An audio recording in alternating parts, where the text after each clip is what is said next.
दोस्तों, बागेश्वर धाम सरकार पंडित धीरेंद्र कृष्ण शास्त्री पर लग रहे आरोपों के बीच कई लोग उनके पक्ष में खड़े होने लग गए हैं। कोई उन्हें चमत्कारी बाबा कह रहा है तो कोई उन्हें अंधविश्वास फैलाने वाला करार दे रहा है। हालांकि बागेश्वर धाम पीठाधीश्वर खुद को कभी भी चमत्कारी बाबा नहीं कहते हैं। उनका कहना है कि हमारे खिलाफ परपंच हो रहा है, हम उनसे नहीं डरते। हम न तो भविष्य बताने वाले हैं और न ही तांत्रिक बाबा, मिरेकल मैन तो बिल्कुल नहीं है। पंडित धीरेंद्र शास्त्री खुद को हनुमान जी का सेवक बताते हैं। हनुमान जी की शक्ति से लोगों की समस्याएं हल करने का प्रयास करते हैं। आरोप लगाने वालों पर हमलावर है। खुद को बब्बर शेर बताते हैं। अपनी शक्तियों का प्रमाण देने की बात भी करते हैं। अपने ऊपर लगने वाले सभी आरोपों का जवाब भी दे रहे हैं। इस बीच अब बागेश्वर धाम सरकार के पक्ष में संत समाज एकजुट होता दिख रहा है। बागेश्वर धाम सरकार खुद को जगत गुरु रामभद्राचार्य का शिष्य बताते हैं। अब रामभद्राचार्य के दरबार में योग गुरु स्वामी रामदेव ने इस प्रकार का दावा करके चर्चा को और तेज कर दिया है। स्वामी रामदेव ने जगत गुरु को संबोधित करते हुए कहा कि आपके चेले पर इन दिनों सवाल किया जा रहा है। स्वामी रामदेव के बयान पर अब जगत गुरु की चर्चा तेज हो गई है। आइए हम आपको जगत गुरु रामभद्राचार्य जी के बारे में कुछ बताते हैं।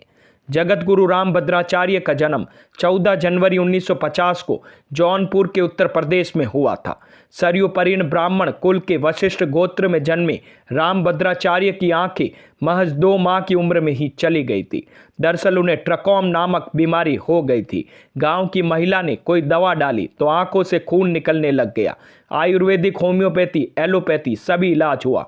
इनका प्रारंभिक नाम गिरधर मिश्रा है। गिरधर को इलाज के लिए सीतापुर, लखनऊ और मुंबई में दिखाया गया, लेकिन कोई फायदा नहीं हुआ। बचपन में ही आंखें चाहने के बाद उनके सामने समस्याएं काफ़ी अधिक थी, लेकिन इसे उन्होंने अलग नज़रिए से देखा। पिता के मुंबई में नौकरी करने के बाद दादा ने उन्हें प्रारंभिक शिक्षा दी। रामायण, महाभारत, विश्रा सागर, सुख सागर, प्रेम सागर, ब्रजविलास जैसी किताबों का पाठ कराया। विलक्षण प्रतिभा के धनी गिरधर ने महज 3 साल की उम्र में ही अपनी रचना अपने दादा को सुनाई तो सब दंग रह गए थे। पहली रचना में वे बालक गिरधर ने एक गोपी के जरिए मैया यशोदा को उल्हाना देते दिखी। रचना थी, मेरे गिरधारी जी से काहे लरी, तुम तरनो मेरो गिरधर बालक काहे भुजा पकड़ी, ससु की मेरे गिरधर रोवत तू मुसुकात खरी, तू अहिरन अतिशय जगराऊ बरबस आय खरी, गिरधर कर गही कहत जसोदा आचर ओट करी। इसका अर्थ यह है कि यशोदा तुम मेरे गिरधारी से क्यों लड़ी, मेरे गिरधर की कोमल बाहों को क्यों पकड़ा, मेरा गिरधर सिसक सिसक कर रो रहा है और तुम मुस्कुराती खड़ी हो, तुम यादव कुल की झगड़ालू महिला हो। जगत गुरु रामभद्राचार्य को बहुभाषाविद भी कहा जाता है। वे 22 भाषाओं में पारंगत है। संस्कृत और हिंदी के अलावा अवधी, मैथिली सहित अन्य भाषाओं में कविताएं कहते हैं, अपनी रचनाएं रची हैं। अब तक उन्होंने 80 से अधिक पुस्तकों की रचना भी की है। इससे 2 संस्कृत और 2 हिंदी के महाकाव्य भी शामिल है। तुलसीदास पर देश के सर्वश्रेष्ठ विशेषज्ञों में से उन्हें एक माना जाता है। जगत गुरु रामभद्राचार्य न लिख सकते हैं, न पढ़ सकते हैं, न ही उन्हें ब्रेल लिपि का प्रयोग किया है। वे केवल सुनकर शिक्षा हासिल करते हैं, बोलकर अपनी रचनाएं लिखवाते हैं। इनकी इस अप्रतिम ज्ञान के कारण भारत सरकार ने उन्हें वर्ष 2015 में पद्म विभूषण से सम्मानित भी किया गया था। तुलसी पीठ के संस्थापक रामानंद संप्रदाय के जगत गुरु भी हैं। रामभद्राचार्य एक भारतीय हिंदू आध्यात्मिक नेता के तौर पे माने जाते हैं। वे शिक्षक, संस्कृत विद्वान, बहुभाषाविद, कवि, पाठ्य टीकाकार, दार्शनिक, संगीतकार, गायक, नाटककार के रूप में भी जाने जाते हैं। संत तुलसीदास के नाम पर चित्रकूट में एक धार्मिक और सामाजिक सेवा संस्थान तुलसी पीठ की स्थापना उन्होंने ही की है।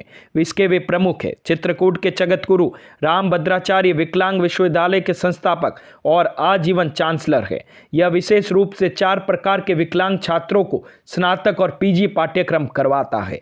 रामानंद संप्रदाय के 4 जगत गुरु में से एक है। वर्ष 1988 में उन्होंने यह पद धारक है। रामभद्राचार्य रामभद्राचार्य का नाम हिंदू संत समाज में काफ़ी आदर के साथ लिया जाता है। यह सम्मान उन्होंने अपनी विशेष काबिलियत से हासिल किया है।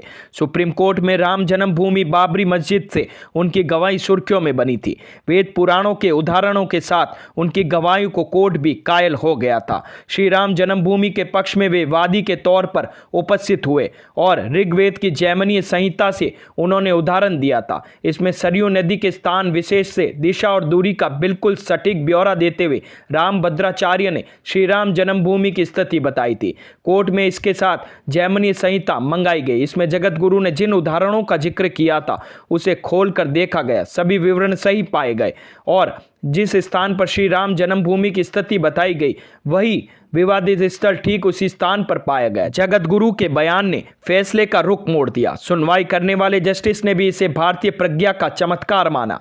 एक व्यक्ति जो देख नहीं सकता कैसे वेदों और शास्त्रों के विशाल संसार से उदाहरण दे सकता है, इसे ईश्वरीय शक्ति ही माना जाता है। स्वामी रामदेव जगत गुरु रामभद्राचार्य के मंच पर पहुंचे थे। इस दौरान उन्होंने जगत गुरु रामभद्राचार्य को संबोधित करते हुए कहा था कि आजकल आपके एक चेले पर कुछ पाखंडी लोग टूटकर पड़े हुए हैं। इस पर जगत गुरु मुस्कुराते हुए दिखते हैं। आगे स्वामी रामदेव कहते हैं कि यह भगवान की कृपा क्या है, यह बालाजी की कृपा क्या है। कहने वाले लोग सनातन को नहीं समझते हैं। स्वामी रामदेव ने कहा कि यह बालाजी की कृपा क्या है, भगवत कृपा क्या है। यह देखना हो तो बिना आंखों के चराचर ब्रह्म को साधने वाले पूज्य रामभद्राचार्य को देख लो। राम जी की कृपा, हनुमान जी की कृपा, सनातन संस्कृति का चमत्कार क्या है, यह इनमें देखा जाएगा। एक व्यक्ति जिसने अंतर मन की आंखों से देखकर भगवान को साध लिया हो, जिनकी मेधा के आगे बड़े बड़े नतमस्तक है। स्वामी रामदेव आगे कहते हैं, ईश्वरी कृपा पर लोगों का सवाल आता है। मैं उन्हें रामभद्राचार्य जी से मिलने को कहता हूँ।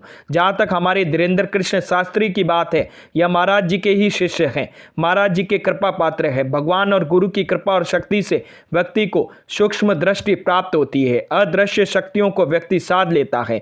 एक दिव्य ज्ञान प्राप्त होता है। यह विशुद्ध रूप से गुरु कृपा और भगवत कृपा से हासिल होता है। धीरेंद्र कृष्ण शास्त्री को गुरु कृपा, भगवत कृपा प्राप्त हुई है।